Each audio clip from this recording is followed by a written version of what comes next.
Welcome to Auto Resolve. In this guide, I will show you how to fix black screen or no signal issue on your PS5. Fix 1. Check HDMI connection. Step 1. Turn off your PS5 completely. Step 2. Unplug the HDMI cable from both the PS5 and TV. Step 3.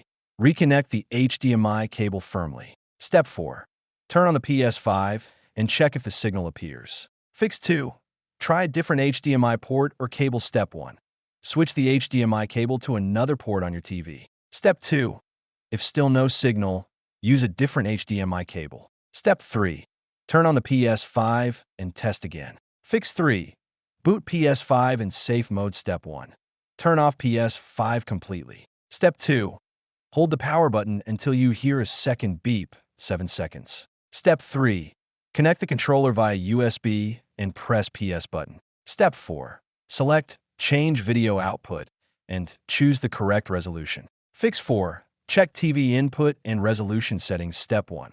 Ensure your TV is set to the correct HDMI input. Step 2. If using 4K, try switching to 1080p via safe mode.